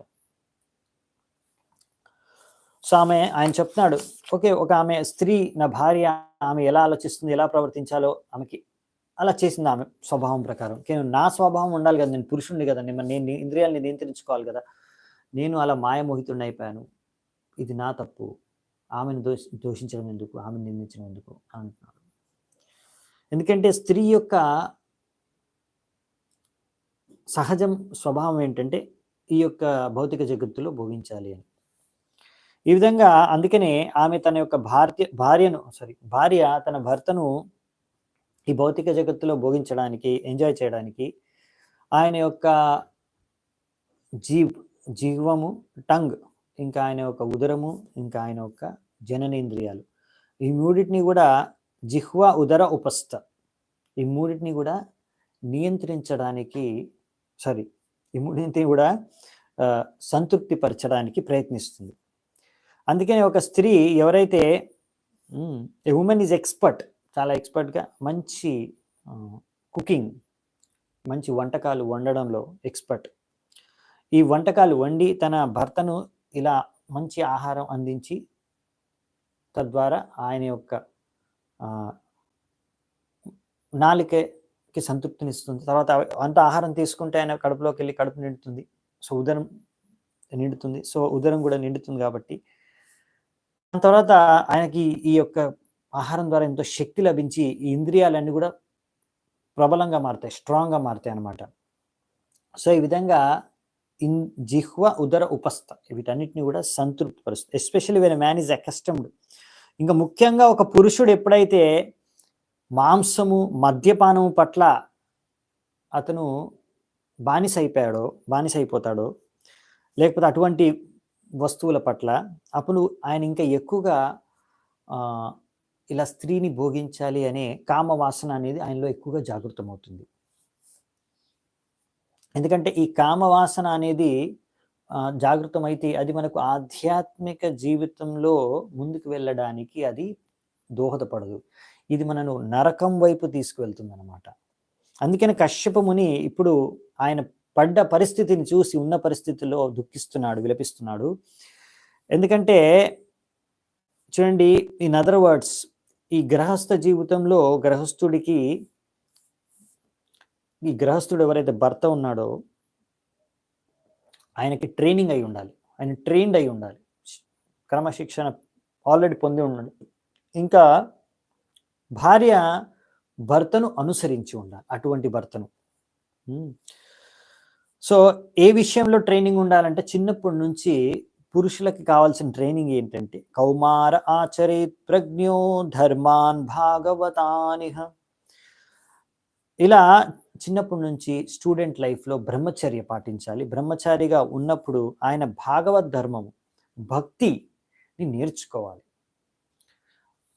అప్పుడు ఆయన ఎప్పుడైతే పెళ్లి చేసుకుంటాడో, వివాహం చేసుకుంటాడో, అలా బ్రహ్మచర్యాన్ని పాటించిన తర్వాత ఇంద్రియాన్ని నిగ్రహించుకొని దాని తర్వాత ఈ భాగవత్ ధర్మాన్ని అర్థం చేసుకొని భక్తి చేసుకున్న తర్వాత, సేవ చేసుకున్న తర్వాత అప్పుడు ఆయన వివాహం చేసుకుంటే, if his wife is faithful, ఇప్పుడు ఆ వివాహం చేసుకున్న తర్వాత ఆ భార్య ఆ భర్తకు ఎంతో విశ్వసనీయంగా సేవ చేసుకుందనుకోండి, అప్పుడు అలాంటి సంబంధం భార్యాభర్తల అటువంటి భార్యాభర్తల యొక్క సంబంధం అనేది, అటువంటి సంబంధం అలా ఉండాలి. భార్యాభర్తల యొక్క సంబంధం అంటే భర్త ముందు చిన్నప్పటి నుంచి ట్రైనింగ్ తీసుకొని ఉండాలి, ముందు బ్రహ్మచారిగా ఉన్నప్పటి నుంచి భక్తి బాగా నేర్చుకొని, భక్తి బాగా తెలుసుకొని ఉండాలి, భాగవత్ ధర్మము. దాని తర్వాత అటువంటి వ్యక్తి తర్వాత వివాహం చేసుకుంటే ఆ స్త్రీ కూడా అటువంటి భర్తను అనుసరించి ఫాలో అయితే అప్పుడు వాళ్ళ సంబంధం బాగుంటుంది. అలా ఉండాలి, అది కోరుకోదగ్గ సంబంధం. Okay, however A relationship between husband and without spiritual consciousness, ఒకవేళ ఎలాంటి ఆధ్యాత్మిక చేతన లేకుండా ఒకవేళ ఇటువంటి భార్యాభర్తల సంబంధం ఉందనుకోండి, ఎందుకు మరి ఆ భార్యాభర్తల సంబంధం ఓన్లీ ఇంద్రియ తృప్తి కోసం, అది సరైన సంబంధం కాదు, మంచిది కాదు. అందుకని శ్రీమద్ భాగవతంలో ఇక్కడ చెప్పారు, ముఖ్యంగా ఈ కలియుగంలో దాంపత్యేభిరుచిర్హేతు, భార్యాభర్తల మధ్యలో సంబంధము, ఈ యొక్క మైథునము, భోగించడానికి, ఇంద్రియాన్ని భోగించడానికి ఈ మైథున శక్తి, ఎంత బాగా భోగించే శక్తి ఎవరికి ఉంది, దాని మీద ఆధారంగా సంబంధాలు ఏర్పడి ఉంటాయి. అందుకే ఈ కలియుగంలో ఈ యొక్క గృహమేదిగా ఉండే జీవితం, వివాహం చేసుకునే జీవితం ఎంతో భయంకరం అన్నమాట. ఒకవేళ భార్యాభర్తలు ఇద్దరు కూడా కృష్ణ భక్తి చేసుకోకపోతే ఇది చాలా ప్రమాదకరమైన జీవితం. భార్యాభర్తలకి వివాహం జరిగిన తర్వాత అది చాలా భయంకరమైన, ప్రమాదకరమైన జీవితం అని చెప్తున్నారు. ఎందుకంటే అది అలా ఓన్లీ ఇంద్రియ తృప్తి కోసం వివాహం చేసుకొని ఓన్లీ ఇంద్రియ తృప్తి చేసుకుని ఉంటే నరకానికి వెళ్తారు. కాబట్టి శరత్ పద్మోత్సవం వక్త్రం వచశ్చ శ్రవణామృతం హృదయం క్షురధారాభం స్త్రీణాం కో వేద చేష్టితం. ఒక స్త్రీ యొక్క ముఖము ఎంతో అందంగా ఉంటుంది. ఒక పద్మపు పువ్వు ఈ యొక్క ఆటమ్ సీజన్లో ఎంత అందంగా ఉంటుంది, అలా అందంగా ఉంటుంది. ఆమె యొక్క శబ్దాలు, వాక్యాలు ఎంతో మధురంగా ఉంటాయి వినడానికి. కానీ ఆమె యొక్క హృదయం చూసారనుకోండి, అది అర్థం చేసుకోవచ్చు మనము, చాలా పదునుగా ఉంటుంది. ఒక బ్లేడ్, ఒక చాకు, పదునైన చాకులాగా ఉంటుంది. ఇలాంటి సందర్భాల్లో ఎవరు ఈ యొక్క స్త్రీ యొక్క వ్యవహారం అర్థం చేసుకోగలరు అంటే, ఇప్పుడు ఇది కశ్యపుని అంటాడు అనమాట. సో ఇప్పుడు కశ్యపుని ఇలా వర్ణిస్తున్నాడు ఒక స్త్రీని. ఎందుకంటే స్త్రీ మామూలుగా చాలా అందంగా ఉంటుంది. ముఖ్యంగా 16, 17 సంవత్సరాల యవ్వన వయసులో. సో ఆ సమయంలో స్త్రీలు పురుషులకి చాలా ఆకర్షణీయంగా ఉంటారు. అందుకనే ఇక్కడ స్త్రీ యొక్క ముఖం అంత ఆకర్షణీయంగా ఉందని చెప్పారు. ఇంకా స్త్రీ యొక్క వాయిస్, స్వరము నారీ స్వరం అంటారు. అంటే వాళ్ళు ఎంతో చక్కగా పాడగలరు గానాలని. ఇవాళ రేపు అందుకే సినిమా ఆర్టిస్టులు కూడా, ఎవరైతే ఫీమేల్ ఆర్టిస్టులు ఉంటారో, సింగర్స్, పాడేవాళ్ళు, వాళ్ళందరూ చాలా డబ్బులు సంపాదిస్తున్నారు. ఎందుకంటే వాళ్ళు చక్కగా పాడగలుగుతారు. అందుకనే శ్రీ చైతన్య మహాప్రభు బోధించారు మనకి, ఒక స్త్రీ యొక్క గానము వింటే అది సన్యాసికి చాలా ప్రమాదకరము. తద్వారా ఆ యొక్క స్త్రీకి విక్టిమ్ అయిపోవచ్చు, ఆ యొక్క స్త్రీ యొక్క వలలో పడిపోవచ్చు. సన్యాస అంటే స్త్రీ యొక్క సాంగత్యాన్ని త్యాగం చేసినవారు. కానీ ఒకవేళ సన్యాసి ఇలాంటి అందమైన స్త్రీ యొక్క వాయిస్, శబ్దము వినడం ద్వారా, ఆమె యొక్క ముఖాన్ని చూడడం ద్వారా, తద్వారా ఆమె పట్ల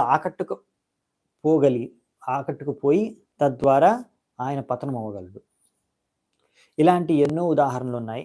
పెద్ద పెద్ద ఋషులు కూడా ఇలా పతనం అయిపోయారు. విశ్వామిత్రముని మేనకు కట్టుకుపోయి ఆయన పతనం అయిపోయాడు, ఆయన తపస్సు నుంచి. అందుకని ఎవరైనా వ్యక్తి ఆధ్యాత్మిక చేతనలో ఉన్నతి సాధించాలనుకుంటే అతను ఈ యొక్క స్త్రీ నుంచి జాగ్రత్తగా ఉండాలి. ఆమె యొక్క ముఖాన్ని చూడడం, ఆమె యొక్క వాయిస్ వినడం దగ్గర నుంచి జాగ్రత్తగా ఉండాలి. ఎందుకంటే ఈ విధంగా ఒక వ్యక్తి ఒక స్త్రీ యొక్క ముఖాన్ని చూడడం, దాన్ని పొగడ్డం, ఓ ఎంత అందంగా ఉంది, అలాగే ఆమె వాయిస్ని విని, ఆమె గానం విని ఎంత బాగా పాడుతుంది, అలా ఆలోచించడం, అలా పొగడ్డం అనేది సూక్ష్మ రూపంగా ఈ బ్రహ్మచారి సన్యాసికి వాళ్ళకి ఒక పతనం. అందుకనే కశ్యపుని వర్ణించే ఈ యొక్క స్త్రీ యొక్క గుణం, స్వభావం వర్ణన అనేది చాలా శిక్షణీయమైనది. అంటే మనం దీని నుంచి ఎంతో నేర్చుకోవచ్చు. సో ఈ విధంగా ఒక స్త్రీ యొక్క ముఖము, గొంతు ఇవన్నీ కూడా ఎంతో అందంగా చక్కగా ఉంటాయి. కాబట్టి ఇవి ఒక పురుషుడిని ఆకర్షించి ఆయన వల్లో పడిపోయడానికి ఒక కారణం. అందుకనే అటువంటి స్త్రీ ఎప్పుడైనా ఆ సేవ చేయడానికి వస్తే పురుషుడి దగ్గరికి, ఆయన అర్థం చేసుకోవాలి, అదొక అందకూపము అయిన గడ్డి పరిచి ఉంటుంది కదా, మనకు తెలియదు అందకూపం అని. గడ్డి కవర్ చేస్తుంది. సో ఒక్కసారి అందులో కాలు పెడితే పడిపోతాం అందకూపంలో, అంటే మళ్ళీ బయటికి రావడం చాలా కష్టం. సో ఇలాంటి అందకూపాలు ఫీల్డ్స్లో పెడతారనమాట. సో అందుకని ఒక వ్యక్తి తెలియకుండా అందకూపంలో పడిపోతే, అంటే ఆ గడ్డి మీద కాలు పెట్టేస్తే అందకూపంలో పడిపోతాడు. సో ఇలాంటి ఎన్నోసారి ఘటనలు జరుగుతాయి. ఇంకా ముఖ్యంగా ఈ విధంగానే పతనం అయిపోతూ ఉంటారు. అందుకే కశ్యపుని ఇక్కడ అంటున్నారనమాట, ఇలాంటి సందర్భంలో ఎవరు అర్థం చేసుకోగలరు అసలు ఈ యొక్క స్త్రీ యొక్క హృదయాన్ని? చాణక్య పండిత్ అంటారు అనమాట, విశ్వాసోనైవ కర్తవ్య స్త్రీషు రాజ కులేషు చ 2 వ్యక్తులు ఉన్నారు. ఇద్దరు వ్యక్తులు మనం ఎప్పుడూ విశ్వసించలేము. ఒకరు రాజకీయ నేత, ఇంకా స్త్రీ. ఈ శాస్త్రాల్లో ఇచ్చిన వాక్యాలు. అందుకనే మనము వీటి గురించి జాగ్రత్తగా ఉండాలి స్త్రీలతో వ్యవహరించేటప్పుడు. ఒక్కొక్కసారి ఇప్పుడు ప్రభుపాల్ వారు రాస్తున్నారు, మన కృష్ణ భావనామృతం, కృష్ణ చైతన్యం మూమెంట్లో, ఆందోళనలో, ఉద్యమంలో కొంతమంది మమ్మల్ని నిందిస్తున్నారు. ఓ, మీ ఉద్యమంలో స్త్రీలు పురుషులు కలిసి తిరుగుతున్నారు, కలిసి ఉంటున్నారు. కానీ ఈ కృష్ణ కాన్షియస్నెస్, ఈ కృష్ణ భక్తి అనేది ప్రతి ఒక్కరికి, ఒకరు స్త్రీయే కానివ్వండి, పురుషుడే కానివ్వండి, it doesn't matter. Lord Krishna personally says, కృష్ణుడు స్వయంగా చెప్తున్నారు, స్త్రీయో వైశ్యస్తథా శూద్రస్తేపి యాంతి పరాం గతిం. ఒకవేళ ఒక వ్యక్తి శూద్రుడే కానివ్వండి, స్త్రీయే కానివ్వండి, వైశ్యుడే కానివ్వండి, ఎవరైనా కానివ్వండి, బ్రాహ్మణుడు, క్షత్రియుడు ఇంకా వదిలేసాయండి వీళ్ళ మాట, వీళ్ళందరూ కూడా భగవద్ధామానికి తిరిగి వెళ్ళడానికి యోగ్యత కలిగి ఉన్నవారు మాత్రమే. కానీ ఒకవేళ వాళ్ళు శాస్త్రాల్ని, గురువు యొక్క వాక్యాల్ని చక్కగా పాటిస్తే. అందుకే మేము కోరుకునేది ఏంటంటే, ఈ కృష్ణ భావనామృతంలో ఉండే వ్యక్తులందరూ, స్త్రీలు పురుషులు శూద్రులు ఎవరైనా సరే, అందరూ ఎవరైతే ఉన్నారో వాళ్ళందరూ కూడా ఒకరు యొక్క శరీరము పట్ల ఆకర్షణ పొందకుండా వాళ్ళు కృష్ణుడికి ఆకర్షితులైతే అప్పుడు అంతా బాగానే ఉంటుంది. లేకపోతే చాలా ప్రమాదకరం. సో ఇక్కడ మనకి మీరే అనొచ్చు, మీరు చూసుండొచ్చు, అరే ఇస్కాన్లో అందరూ మరి బ్రహ్మచారీసు, సన్యాసిసు, మరి వాళ్ళు కూడా ఫేస్ చూస్తారు కదా, గొంతు వింటారు కదా అంటే, ఇక్కడ అదే చెప్తున్నారు. అందుకే ప్రభుపాల్ వారు కొంతమంది అలా క్రిటిసైజ్ చేస్తారు, కృష్ణ భావనామృత ఉద్యమం ఇస్కాన్లో ఇలా ఉన్నారు, మరి స్త్రీలు పురుషులు అందరూ భక్తి చేసుకుంటున్నారు కదా కలిసి అంటే, అలా భక్తి చేసుకునేటప్పుడు మనం కృష్ణుడి పట్ల ఆకర్షితులమై కలిసి భక్తి చేసుకుంటే సమస్య లేదు. కానీ ఒకరి పట్ల ఒకరు ఆకర్షితులమైపోతే, ఒకరి శరీరానికి ఇంకొకరు శరీరానికి మనం ఆకర్షితులమైపోతే అప్పుడు అది ప్రమాదకరం మనకి. లేకపోతే ఎవ్రీథింగ్ ఈజ్ ఆల్ రైట్ అని చెప్తున్నారు ప్రభుపాల్ వారు. అందుకని ప్రభుపాల్ వారు మీరు చూడొచ్చు, మనం ఉదాహరణ ఆయనే మనకి. ఆయన విదేశాల్లోకి వెళ్ళారు, అక్కడ చూశారు, స్త్రీలు పురుషులు అందరికీ ఆయన భక్తిని ప్రసాదించారు, అందరినీ భక్తులుగా చేశారు, అందరికీ దీక్షలు ఇచ్చారు. సో అందుకని ఇక్కడ ప్రభుపాల్ వారు ఇలా రాస్తున్నారు మనకి. ఓకే, ఒకసారి ఓకే ఇక్కడ మనం ఇంకో కొన్ని చూడమంటాం, ముందు తర్వాత చూద్దాం. 42, 43 ఇంకొక 2 శ్లోకాలు చూసి ముగిద్దాం, సమయం అయిపోతుంది ఆల్మోస్ట్.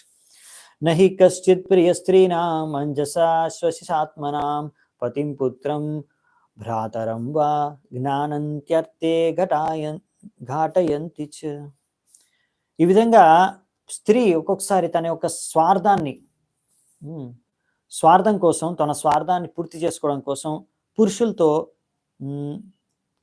ఎంతో చక్కగా వ్యవహరిస్తారు. అంటే వాళ్ళు చాలా వాళ్ళకు ప్రియమైన వారిగా వ్యవహరిస్తారు, కానీ యాక్చువల్లీ వారికి ప్రియమైన వారు ఎవ్వరూ లేరు. యాక్చువల్లీ చెప్పాలంటే women are supposed to be very saintly,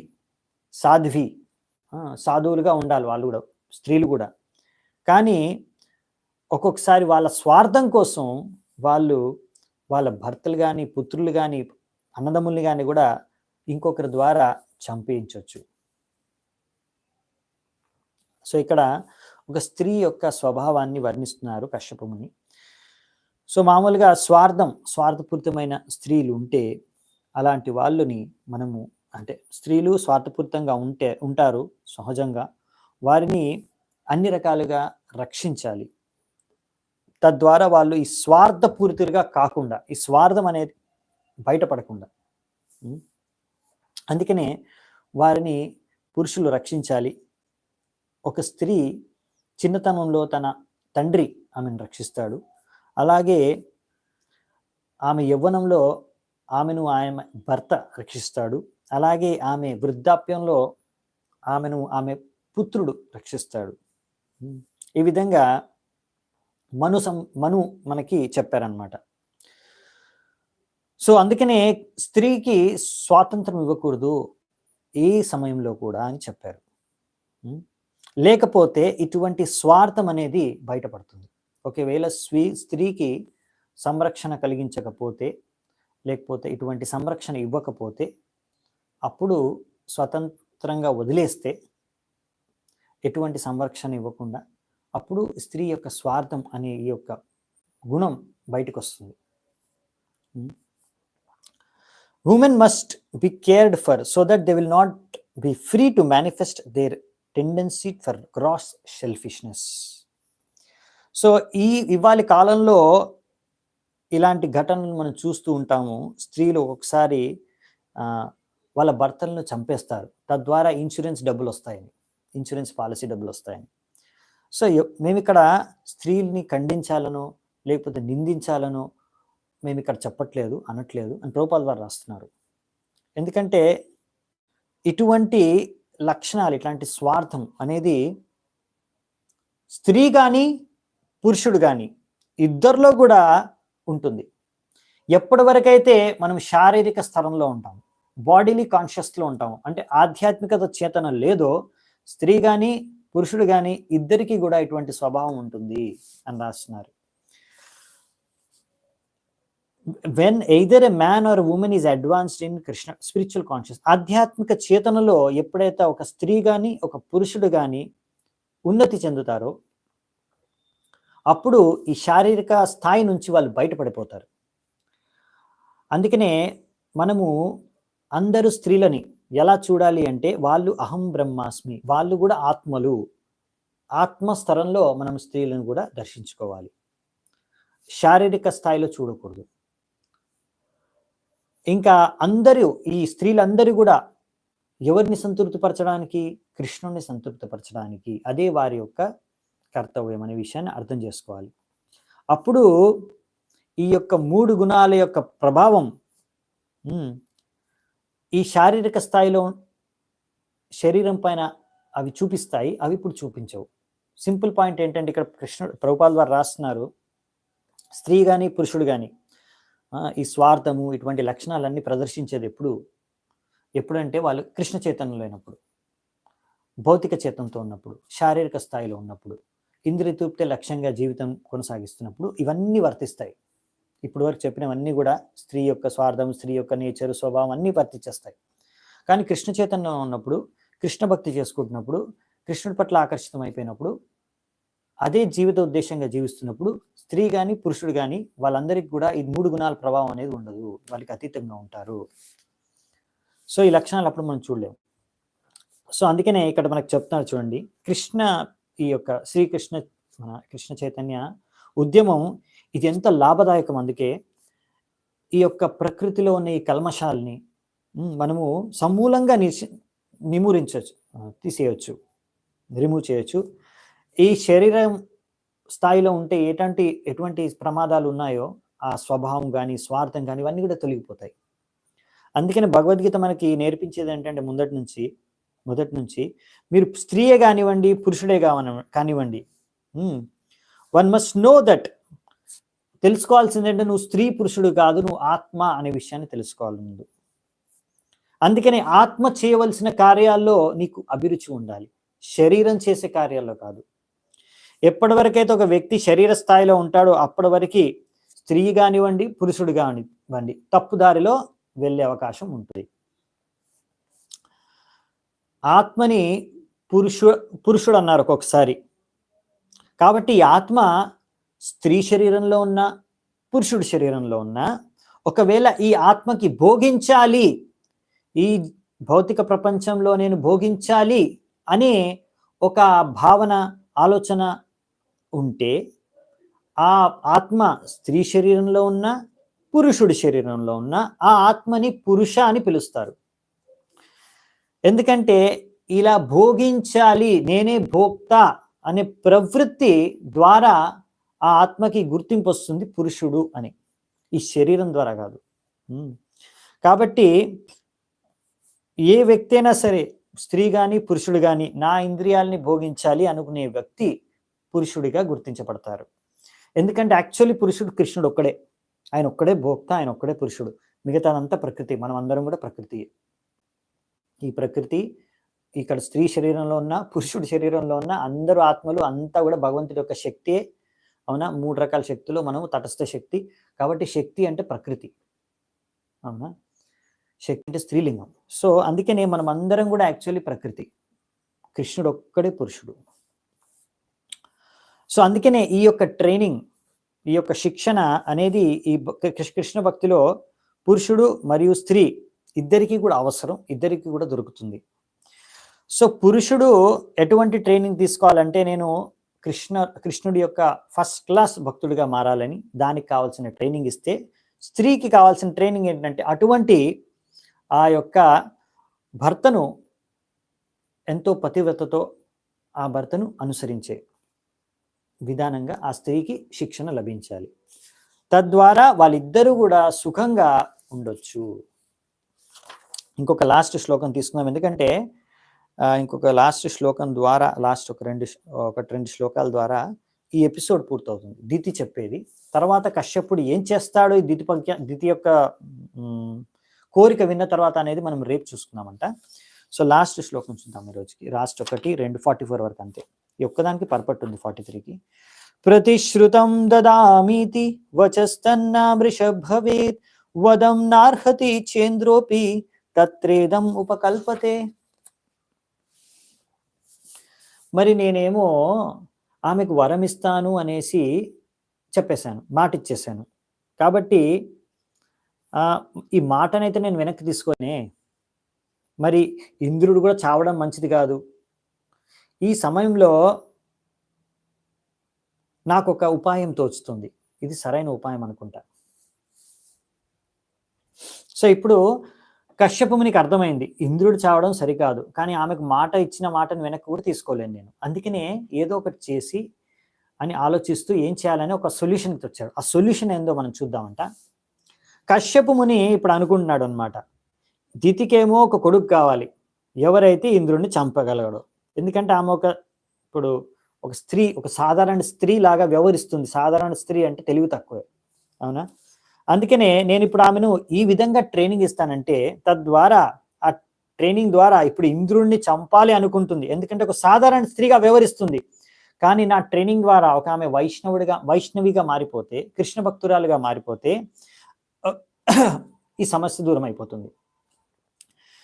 ఒకవేళ ఆమె ఈ విధంగా వైష్ణవ రూల్స్ అండ్ రెగ్యులేషన్స్, అన్ని నియమాలు పాటించి వైష్ణవులు ఏవైతే పాటిస్తారో, అప్పుడు ఆమె హృదయం ఏదైతే ఇప్పుడు ఎంతో కలుషితం అయిపోయిందో ఆ హృదయం శుద్ధమైపోతుంది. చేతో దర్పణమార్జనం భవ మహాదావాగ్ని నిర్వాపనం.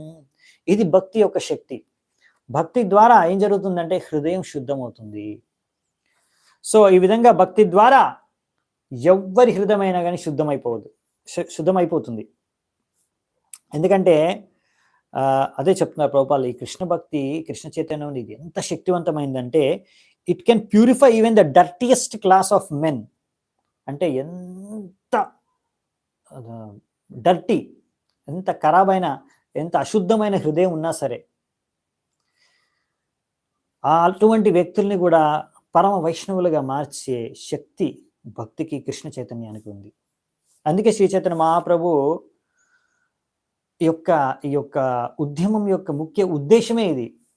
నరోత్తమ్ దాస్ ఠాకూర్ రాస్తున్నారు కదా, వ్రజేంద్ర నందనయే సచిసుత హొయిలసై బలరమ హొయిల నితాయ్ దినహీనాయతాచిలో హరినామ ఉద్ధరిలో తార సాక్షి జగాయి మదాయ్. ఈ చైతన్య మహాప్రభు ఆవిర్భవించారు ఈ కలియుగంలో. ఎందుకు? ముఖ్యంగా ఇలాంటి పతిత ఆత్మలను ఉద్ధరించడానికి. ఎందుకంటే వీళ్ళందరూ మనం ప్లాన్ చేస్తున్నాం అన్నమాట, పతిత ఆత్మలు ఎలా భోగించాలి. సో అందుకే ఇటువంటి వ్యక్తులకి, ఇటువంటి మనుషులకి, యొక్క కలియుగంలో పుట్టిన మనుషులకి ఈ హరే కృష్ణ మహామంత్రము జపించే ఒక అవకాశాన్ని ఇచ్చి, తద్వారా వాళ్ళని శుద్ధపరిచి సంపూర్ణమైన కలికల్మషాన్ని నిర్మూలించడానికే ఈ మహామంత్రాన్ని మనకి ఇచ్చారు చైతన్య మహాప్రభు. ఈ విధంగా ఒక వ్యక్తి వైష్ణవుడిగా మారితే అన్ని రకాల భౌతిక స్వభావం నుంచి బయటపడతాడు. ఆ విధంగా కశ్యప ముని అందుకనే నా భార్యని వైష్ణవిగా మార్చాలి, ఆమె భక్తురాలు కాదు, ఆమెను భక్తురాలు చేసేయాలి, అంతే. అదే సొల్యూషన్, ఇంకా వేరే సొల్యూషన్ ఏం లేదు. అందుకనే ఆమెను భక్తురాలుగా మారిస్తే చాలు, ఇంద్రుడిని చంపాలి అనే కోరిక వెళ్ళిపోతుంది ఆమె హృదయంలోంచి. అది అసలైన సొల్యూషన్. అందుకే ఆమె ఏమనుకుంటుందంటే ఈ విధంగా ఆమె శుద్ధమైపోతుంది, ఆమెకు పుట్టే కొడుకులు కూడా శుద్ధమైపోతారు. అంటే ఆమె వైష్ణవిగా మారిపోతుంది, ఆమెకు పుట్టే కొడుకులు కూడా వైష్ణవులుగా మారిపోతారు. సో ఈ విధంగా ఇది సొల్యూషన్గా ఆలోచిస్తున్నాడు అనమాట. ఎవరు? మన కశ్యప ముని. ఆఫ్ కోర్స్ సమ్ టైమ్స్ ఒక్కొక్కసారి ఈ వైష్ణవ నియమాలు పాటించేటప్పుడు దారి తప్పవచ్చు, ఒక వ్యక్తి పతనం అయిపోవచ్చు. కానీ కశ్యప ముని అనుకున్నాడు, ఒకవేళ పతనం అయిపోయినా కానీ వైష్ణవ నియమాల్ని పాటించుకుంటూ అయినా కానీ ఏమాత్రం లాస్ లేదు. ఎందుకు? ఒకవేళ ఒక వ్యక్తి అలా పతనమైపోయినా స్వల్పమపి యస్య ధర్మస్య త్రాయతే మహతో భయాత్, కొంచెం పాటించిన ధర్మాన్ని, ఈ వైష్ణవ ధర్మాన్ని, ఆ వ్యక్తి ఎంతో ప్రమాదకరమైన పరిస్థితి నుంచి బయటపడతాడు ఈ యొక్క భౌతిక ప్రపంచంలో. అందుకని కశ్యపుని అనుకున్నాడు, నేను నా యొక్క భార్యని వైష్ణవిగా మార్చాలంతే, అప్పుడు ఇంద్రుడి ప్రాణాలు దక్కిపోతాయి, అన్ని సమస్యలు దూరం అయిపోతాయి. ఇదే అసలైన సొల్యూషన్ అనమాట. ఎప్పుడైనా మీరు ఇలాంటి ప్రాబ్లమ్స్ చూస్తే, వీడు ఇలా ఎందుకున్నాడు, ఆమె అలా ఎందుకుంది అంటే మనం ఏం చేయాలి? సొల్యూషన్ ఏంటి? సరిగ్గా వాళ్ళని భక్తి చేసుకోవడానికి భక్తి మార్గంలో ప్రేరణ ఇచ్చి భక్తి చేసుకొని వాళ్ళంతే, అన్నీ సెట్ అయిపోతాయి. ఎందుకంటే హృదయంలో మనస్సు అనేది సెట్ అయిపోతుంది కదా, శుద్ధమైపోతుంది కదా, అప్పుడు ఈ సమస్యలు అనేవి వెళ్ళిపోతాయి. ఇది సంచింత్య భగవాన్ మారీచ కురునందన ఉవాచ కించిత్ కుపిత ఆత్మానం చ విగర్హయన్. శుకదేవ గోస్వామి అన్నాడు అనమాట, కశ్యపుని ఈ విధంగా ఆలోచిస్తూ కొంచెం క్రోధానికి గురయ్యాడు. అయ్యో ఎట్లా ఇది అది అని ఇంకా ఆయనని ఖండించుకుంటూ ఆయన పైన ఆయన క్రోధితుడైపోయాడు. కానీ ఇప్పుడు సొల్యూషన్ ఏంటి? సొల్యూషన్ ఈ విధంగా ఆలోచిస్తూ ఇప్పుడు ఓ పరీక్షిత దిత్తుతో ఇలా అన్నాడు, తనను తాను ఖండించుకొని ఇప్పుడు ఏం చేయాలి, ఎలా ఈమెను వైష్ణవిగా మార్చాలనే ఆలోచనతో కశ్యప ముని ఒక ఆలోచనకు వచ్చి, ఒక సొల్యూషన్కి వచ్చి ఇప్పుడు దిత్తుతో ఏమంటాడు, ఆ సొల్యూషన్ ఏంటి, మరి అది పనిచేస్తుందా లేదా అనే విషయాలన్నీ రేపటి నుంచి చర్చించుకుందాము. సో 44 వరకు మనం చర్చించుకున్నాము ఈరోజు. 45వ శ్లోకం నుంచి రేపు చర్చించుకుందాము. అప్పటి వరకు సెలవు. చాలా చాలా ధన్యవాదాలు ఎంతో ఓపిక విన్నందుకు. हरे कृष्ण शील प्रभुपाद की जय, ग्रंथराज श्रीमद् भागवतम की जय, समवेत गौर भक्त वृंद की जय, निताई गौर सीतनाथ प्रेमानंदे हरि हरि बोल।